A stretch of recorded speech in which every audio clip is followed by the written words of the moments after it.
નમસ્કાર, આપ જોઈ રહ્યા છો પ્રવેગ ન્યૂઝ. હું છું સંજીવની. બુલેટિનની શરૂઆત હેડલાઇન્સથી.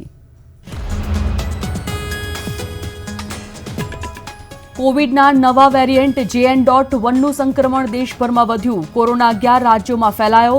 જીનોમ સિક્વન્સિંગ ટેસ્ટ પર મુકાયો ભાર.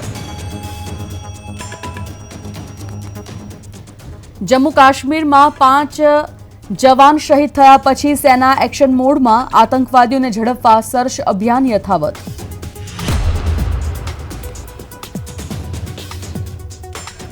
ફ્રાન્સના રાષ્ટ્રપતિ 26મી જાન્યુઆરીએ બનશે ભારતના મહેમાન. પ્રજાસત્તાક દિવસની ઉજવણીમાં ભાગ લેનારા ફ્રાન્સના છઠ્ઠા નેતા હશે.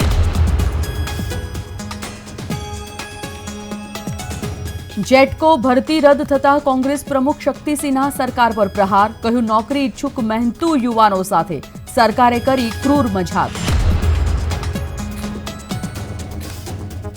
સપ્તાહના અંતિમ દિવસે શેર માર્કેટની થઈ ફ્લેટ શરૂઆત. સેન્સેક્સ 61 પોઈન્ટના વધારા સાથે 70,927 પર ખુલ્યો.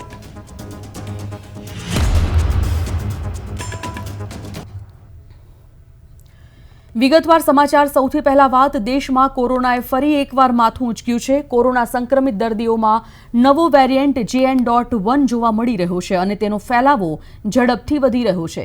ગયા અઠવાડિયે જીનોમ સિક્વન્સિંગ માટે આવેલા દર્દીઓના સેમ્પલમાં આ નવો વેરિયન્ટ જોવા મળ્યો છે.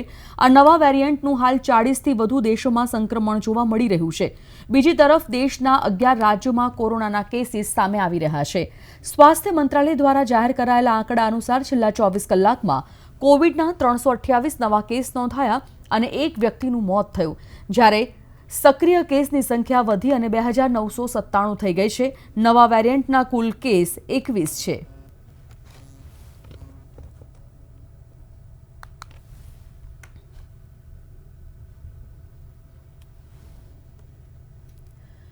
દેશમાં કોરોનાના નવા કેસ સામે આવ્યા બાદ દિલ્હી સરકારના આરોગ્ય મંત્રાલયે RT-PCR ટેસ્ટ વધારી દીધા છે અને સાથે જ કોવિડ પોઝિટિવ લોકોના RT-PCR સેમ્પલની જીનોમ સિક્વન્સિંગ કરવાના પણ નિર્દેશ આપ્યા છે. દેશમાં કોવિડ-19ના 594 નવા કેસ નોંધાયા. કેન્દ્રીય સ્વાસ્થ્ય મંત્રાલયના જણાવ્યા અનુસાર બુધવાર સુધીમાં દેશમાં કોરોનાના 2,311 કેસ નોંધાયા છે. કોરોના કેસની કુલ સંખ્યા વધી અને 2,669 થઈ ગઈ છે.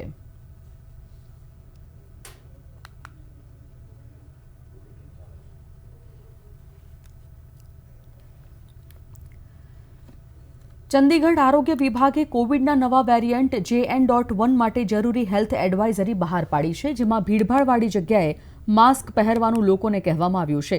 કોવિડ માટે ખાસ આઇસોલેશન વોર્ડ અહીં તૈયાર કરવામાં આવ્યા છે. લોકોને કહેવામાં આવ્યું છે કે જો કોવિડના લક્ષણો દેખાય તો તરત જ ડોક્ટર્સનો સંપર્ક કરે, જાતે દવાઓ લઈને ન ચલાવે. एक नया वेरिएंट केरला में केसेस डिटेक्ट हुए हैं. ये वेरिएंट जो ओमिक्रॉन वेरिएंट था लास्ट वेव का, उसका ही सब वेरिएंट है. अभी तक जो सिम्टम्स हैं उसमें गला खराब, कोई खारिश, कोई खांसी जुकाम, इस तरह के फीवर के वेरिएंट्स हैं. कोई ऐसे सिम्टम्स नहीं हैं जहां इमीडिएटली उनको हॉस्पिटलाइजेशन की ज़रूरत पड़े या कोई सीरियस कॉम्प्लिकेशन हो. पर हमारी एक अलग एडवाइजरी है for people who are elderly and with comorbidities, क्योंकि वहाँ ये होता है कि ये जो एक नॉर्मल बंदे को इफेक्ट नहीं करेंगी, पर इनके साथ वो कॉम्प्लिकेट हो जाती है डिजीज़ और प्रॉब्लम्स हो सकती हैं. सो हमारी एक जनरल पब्लिक को एडवाइजरी है कि क्योंकि एक नया वेरिएंट आया है, हमें कुछ सावधानी बरतनी चाहिए. और सावधानियाँ हमारी वही हैं जो हम शुरू से कोविड के लिए बरत रहे हैं. मास्क लगाएं, डिस्टेंस मेंटेन करें, हाथ धोएं, क्राउडेड प्लेसेस में ना जाएं, और अगर सिम्टम्स आपको लगते हैं तो प्लीज़ हॉस्पिटल आके टेस्टिंग कराएं और डॉक्टर से प्रिस्क्रिप्शन लें. प्लीज़ सेल्फ मेडिकेट ना. જમ્મુ કાશ્મીરના પૂંછ જિલ્લામાં લશ્કરના 2 વાહનો પર આતંકવાદીઓએ આજે હુમલો કર્યો. લશ્કરનો કાફલો પસાર થઈ રહ્યો હતો ત્યારે અચાનક જ અંધાધૂંધ ગોળીબાર થવા માંડ્યો. જવાનોએ તુરંત વળતો જવાબ આપ્યો હતો અને આ વિસ્તારમાં આતંકવાદીઓ છુપાયા હોવાની બાતમીના આધારે અગાઉથી જ જમ્મુ કાશ્મીર પોલીસ અને લશ્કરનું સંયુક્ત ઓપરેશન ચાલી રહ્યું હતું, જેમાં મદદ કરવા માટે આર્મીના 2 જ વાહનોમાં સૈનિકો આવી રહ્યા હતા ત્યારે જ આ હુમલો થયો. આ હુમલામાં 5 જવાન શહીદ થયા છે, જ્યારે અન્ય 2ને ગંભીર ઇજાઓ પહોંચી છે. સૈન્યએ આખા વિસ્તારને કોર્ડન કરી સર્ચ ઓપરેશન હાથ ધર્યું છે.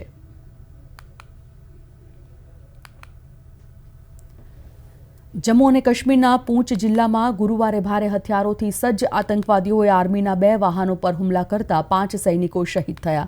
આથી હાલમાં જમ્મુ કાશ્મીરમાં સુરક્ષા વ્યવસ્થા સઘન કરવામાં આવી છે.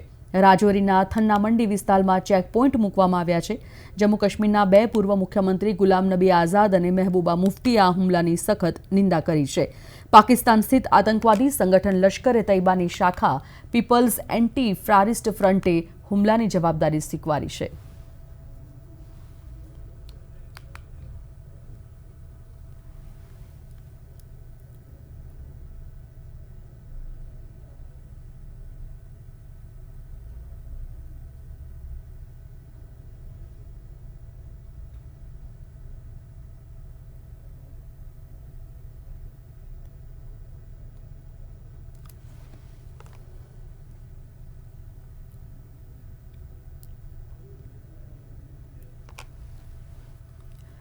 જમ્મુ કાશ્મીરના પૂંચ જિલ્લામાં આર્મી પર થયેલા હુમલા અંગે ફારૂક અબ્દુલ્લાએ પ્રતિક્રિયા આપી છે. તેમણે જણાવ્યું કે કલમ 370 નાબૂદ કર્યા પછી પણ કાશ્મીરમાં આતંકવાદ યથાવત છે.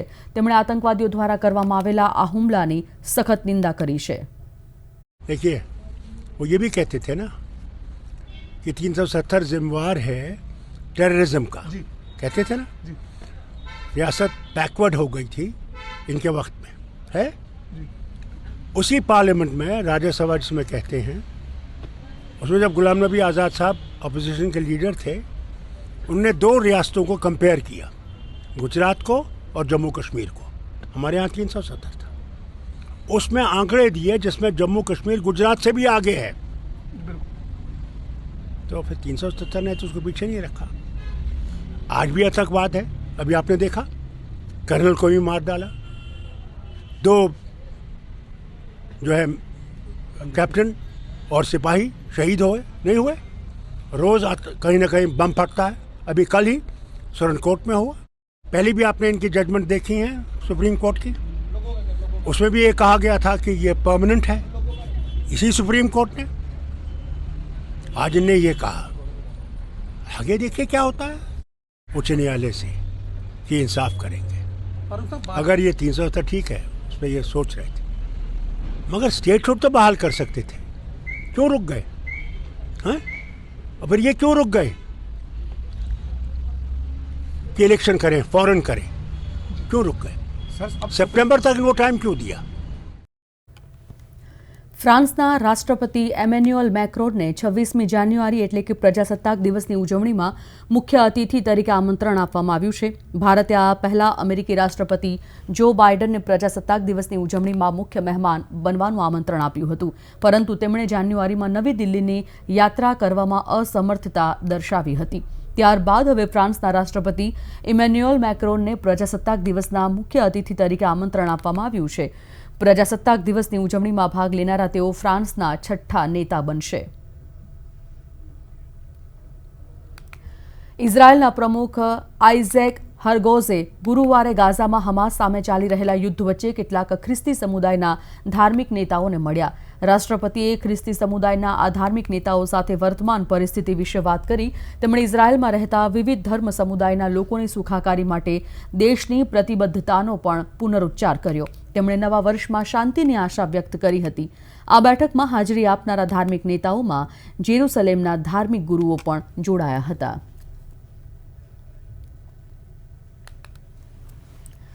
વાત શેરબજારની. ભારતીય શેરબજારની સપ્તાહના અંતિમ દિવસે એટલે કે શુક્રવારે તેજી સાથે શરૂઆત થઈ. વિશ્વના બજારમાં જોવા મળી રહેલા ભારે ઉતાર ચઢાવને પગલે ભારતીય શેરબજાર ઉપર પણ તેની અસર જોવા મળી રહી છે. આજના કારોબારમાં સેન્સેક્સ લગભગ 61 પોઈન્ટના વધારા સાથે 70,927 અંક પર ખુલ્યો, જ્યારે કે એનએસઈનો નિફ્ટી 16 પોઈન્ટના વધારા સાથે 21,271 અંક ખુલ્યો હતો. સ્થાનિક બજારમાં પ્રી ઓપનિંગમાં મજબૂતીના સંકેત દેખાઈ રહ્યા હતા. ગિફ્ટ સિટીમાં નિફ્ટી ફ્યુચર 21,390 પોઈન્ટની નજીક નજીવા વધારા સાથે ટ્રેડ થઈ રહ્યો હતો. રાજ્યમાં જેટકો ભરતી રદ કરાતા કોંગ્રેસ પ્રમુખ શક્તિસિંહ ગોહિલે સરકાર પર પ્રહારો કર્યા છે. શક્તિસિંહ ગોહિલે જણાવ્યું કે સરકારી નોકરી ઇચ્છુક ગુજરાતના મહેનતુ યુવાનો સાથે ભાજપ સરકાર વારંવાર ક્રૂર મજાક કરી રહી છે.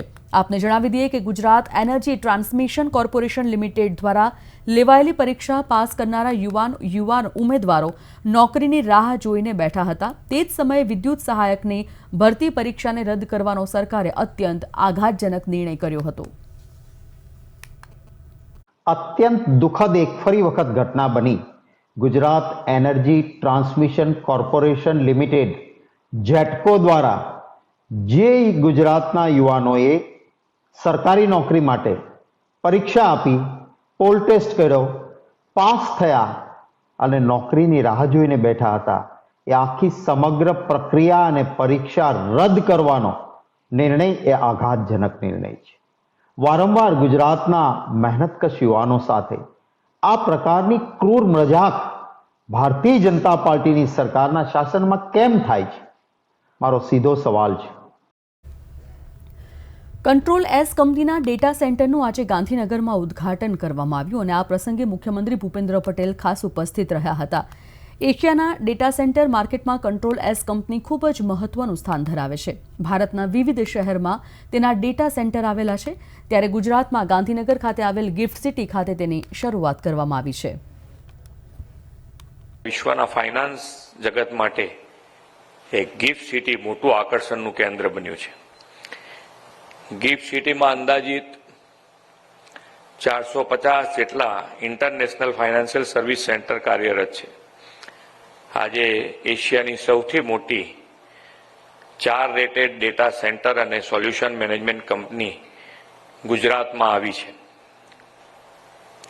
ગુજરાત રાજ્ય સરકાર તમને ભવિષ્યમાં પણ બનતી તમામ મદદો કરવા માટે હર હંમેશ તૈયાર હોય છે.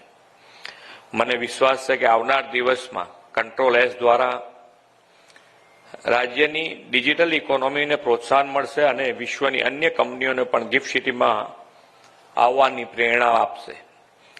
આ ગિફ્ટ સિટીને એક પરિસર સુધી સીમિત નહીં રાખીને દેશના અર્થતંત્રનું એક મહત્વના અંગ તરીકે વિકસાવવાનું વડાપ્રધાનશ્રીનું વિઝન છે અને એ પ્રમાણે ગુજરાત સરકાર કામ કરી રહ્યું છે. ગિફ્ટ સુધી કનેક્ટિવિટી વધે તે માટે મેટ્રો ટ્રેન પણ ગિફ્ટ સુધી આવનાર દિવસમાં શરૂ થવાની છે અને કંટ્રોલ એસનું ગિફ્ટ સિટી ગુજરાતમાં સ્વાગત કરે છે. સૌને ખૂબ ખૂબ અભિનંદન. આણંદમાં પોલીસ આવાસોનું ગૃહ રાજ્યમંત્રી હર્ષ સંઘવીએ લોકાર્પણ કર્યું હતું. ગામડી વિસ્તારમાં પાધરિયા પ્રેસ રોડ પર આવેલી આણંદ રેલવે પોલીસ લાઇન ખાતે નિર્માણ પામેલા બી કક્ષાના 40 પોલીસ આવાસોનું ગૃહ રાજ્યમંત્રી હર્ષ સંઘવીએ લોકાર્પણ કર્યું. તેમણે કર્મચારીઓને ફાળવવામાં આવેલ આવાસો પૈકી 10 કર્મચારીઓને પ્રતીક રૂપે મંચ પરથી મકાનની ચાવી અર્પણ કરી હતી. ગુજરાત રાજ્ય પોલીસ આવાસ નિગમ લિમિટેડ દ્વારા આણંદ રેલવે પોલીસ સ્ટેશનના કર્મચારીઓ માટે અંદાજિત રૂપિયા 6.7 કરોડના પોલીસ આવાસોનું નિર્માણ કરવામાં આવ્યું છે.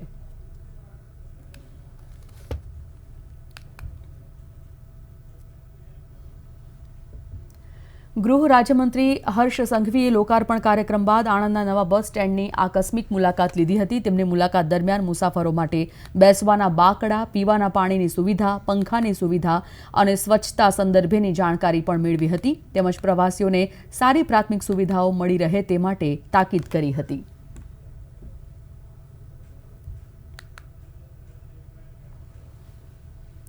અમદાવાદ મ્યુનિસિપલ કોર્પોરેશન દ્વારા સિંગલ યુઝ પ્લાસ્ટિક ઉપર પ્રતિબંધ મૂકવામાં આવ્યો છે. આ બાબતે કોર્પોરેશન દ્વારા પ્લાસ્ટિકનો યુઝ કરતા એકમો ઉપર કડક કાર્યવાહી કરવામાં આવશે. જે પણ કંપનીઓ દ્વારા પ્લાસ્ટિકનું વેચાણ કરવામાં આવતું હશે તેની બહાર સીસીટીવી કેમેરા તેમજ જરૂર પડે તો સિક્યુરિટી પણ ગોઠવવામાં આવશે. કોઈ ફેરિયાઓ કે વેપારીઓ પ્લાસ્ટિકનો ઉપયોગ કરતા જોવા મળશે તો તેમને પણ દંડ કરવામાં આવશે. મહાનગરની અંદર આપણું શહેર સ્વચ્છ બને, સુંદર બને તે માટે વિવિધ મુદ્દે ચર્ચા કરવામાં આવી છે આજની સ્ટેન્ડિંગ કમિટીની અંદર. તે અનુસાર જે પણ મિશન સ્પોટ છે તેને તાકીદે ક્લિયર કરવા અને મારું સિટી મારું ગર્વ કે આપણું અમદાવાદ સ્વચ્છ અમદાવાદ બને તે માટે જરૂરી જગ્યાએ જરૂર પડે તો કેમેરા લગાવવાની, તદુપરાંત સિક્યોરિટી મૂકવાની અને આવનાર સમયની અંદર આપણું અમદાવાદ સ્વચ્છ અમદાવાદ બને તે માટેના પ્રયત્નો કરવામાં આવે છે. તદુપરાંત પ્લાસ્ટિકનો ઉપયોગ લોકો કરે નહીં, ફેરિયાઓ કે નાના કોઈ પણ. તે માટે પહેલા અત્યારે એકાદ અઠવાડિયા જેટલું 30 ડિસેમ્બર સુધી તેની અવેરનેસ લાવવામાં આવશે અને ત્યારબાદ આ જે પ્લાસ્ટિક ખરીદતા હશે અથવા તો કોઈ પણ વેચાણ કરતું હશે તે એકમો પર પણ તવાઈ કરવામાં આવશે અથવા તો તેને સીલ કરવામાં પણ આવશે અને અમદાવાદને આપણે સાથે મળી આપણે બધા સૌ પ્લાસ્ટિક મુક્ત બનાવીએ. લોકસભાની ચૂંટણીના પડઘમ વાગી રહ્યા છે. તમામ રાજકીય પાર્ટીઓએ તૈયારીઓ આરંભી દીધી છે. ત્યારે ભાજપ દ્વારા નવસારી અને ડાંગ જિલ્લાના તાલુકા પંચાયત સભ્યોના પ્રશિક્ષણ શિબિરનું આયોજન કરવામાં આવ્યું હતું. વઘઈ ખાતે યોજાયેલા પ્રશિક્ષણ શિબિરમાં તાલુકા પંચાયત દ્વારા ચૂંટાયેલા સભ્યોને લોકસભા ચૂંટણીમાં કેવી રીતે કામગીરી કરવી તે અંગેનું માર્ગદર્શન આપવામાં આવ્યું હતું. નવસારી અને ડાંગ જિલ્લાનો પ્રશિક્ષણ વર્ગ તાલુકા પંચાયતના ચૂંટાયેલા સભ્યોનો વઘઈ કેમ્પસાઇટ ખાતે રાખવામાં આવ્યો છે.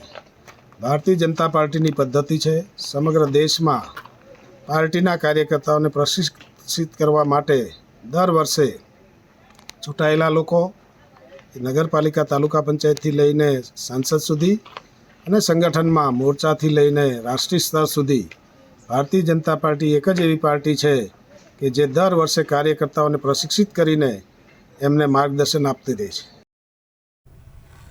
હવે વાત જો તાપમાનની કરવામાં આવે તો શુક્રવારે સવારે દિલ્હીની હવાની ગુણવત્તા ખૂબ જ નબળી શ્રેણીમાં નોંધાઈ છે. સવારે 7 વાગે 100% ભેજ સાથે તાપમાનનો પારો ગગડી અને 6 ડિગ્રી સેલ્સિયસ નોંધાયો. રાષ્ટ્રીય રાજધાનીમાં શુક્રવારે સવારે ગાઢ ધુમ્મસ જોવા મળ્યું. શુક્રવારે દિલ્હીમાં સામાન્ય રીતે વાદળછાયું આકાશ જોવા મળશે, સાથે હળવો વરસાદ થવાની પણ અપેક્ષા છે. બીજી બાજુ હવામાન વિભાગ અનુસાર લઘુત્તમ તાપમાન 5 ડિગ્રી સેલ્સિયસ સુધી ઘટવાની સંભાવના છે. રાષ્ટ્રીય રાજધાનીમાં ગુરુવાર લઘુત્તમ તાપમાન 6.4 ડિગ્રી સેલ્સિયસ નોંધાયું હતું, જે સિઝનના સરેરાશ તાપમાન કરતાં 2 ડિગ્રી ઓછું હતું.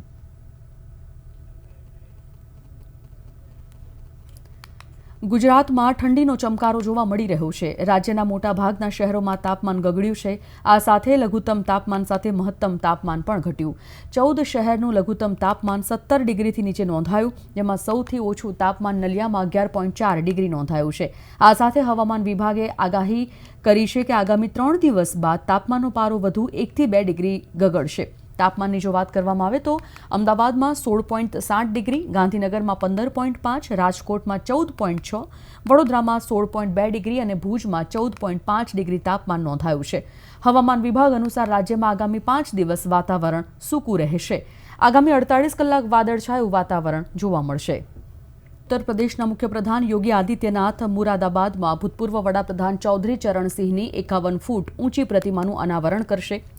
23મી ડિસેમ્બરે તેમની જન્મજયંતિ પર આ કાર્યક્રમ યોજાશે. પીલીભીતના કારીગરોએ 6 મહિનામાં આ મૂર્તિ તૈયાર કરી છે. આ પ્રતિમા અખિલ ભારતીય જાટ મહાસભા દ્વારા બનાવવામાં આવી છે.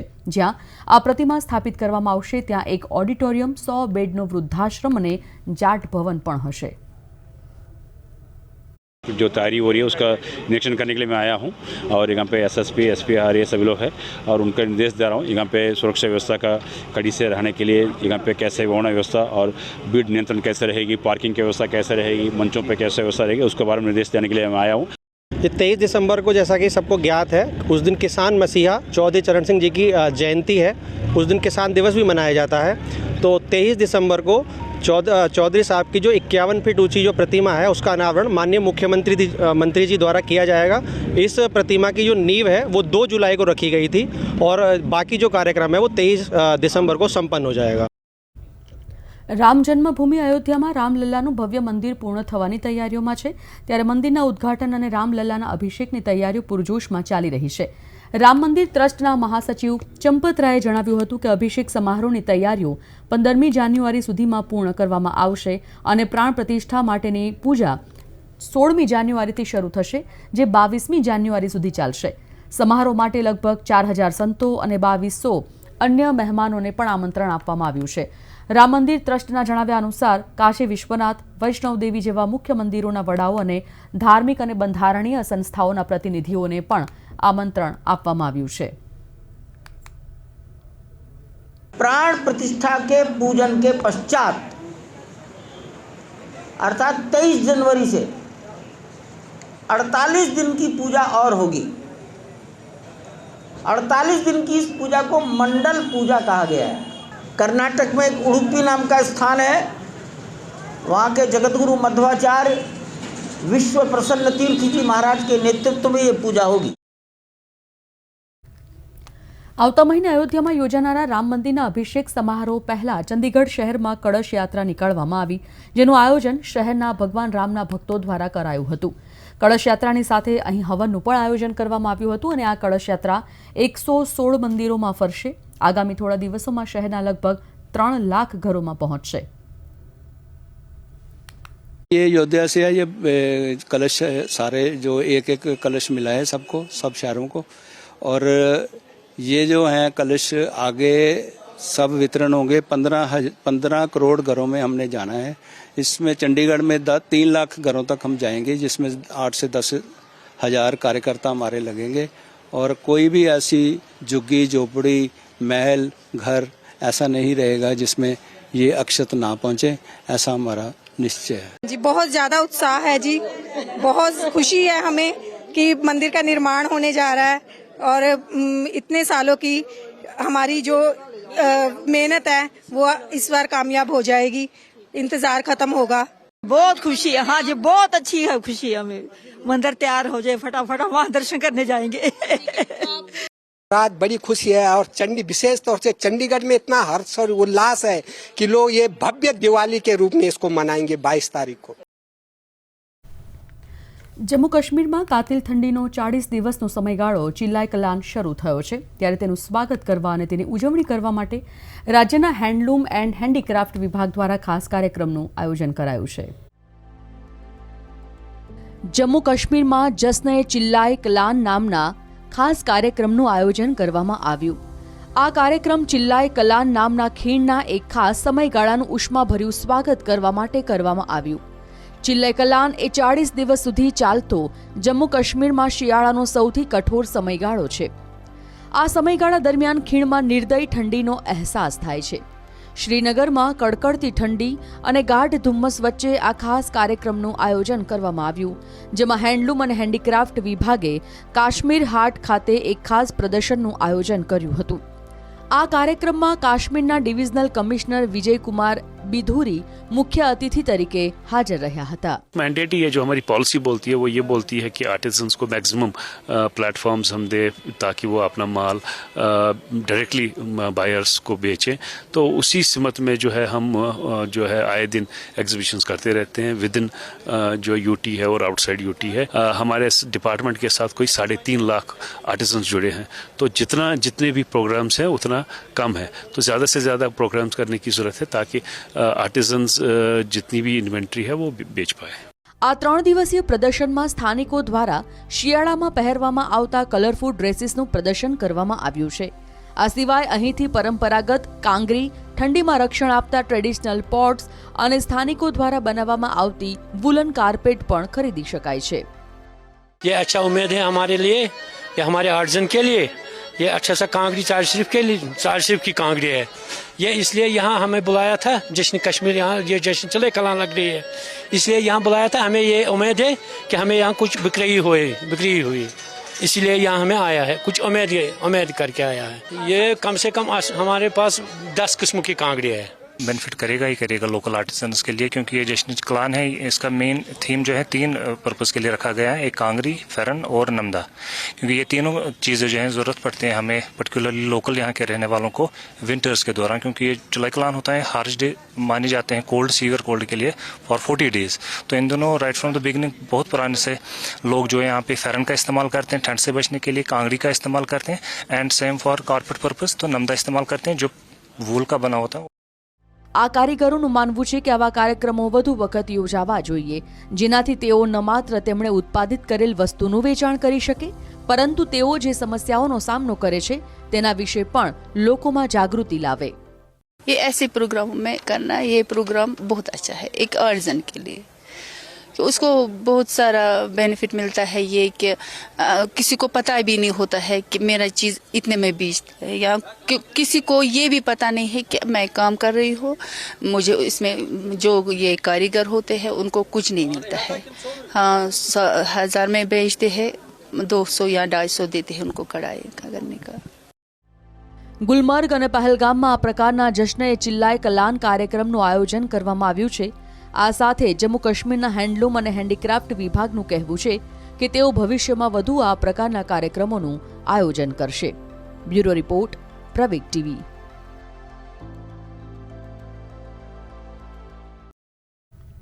આ સાથે જ બુલેટિનની સમાપ્તિ। નમસ્કાર।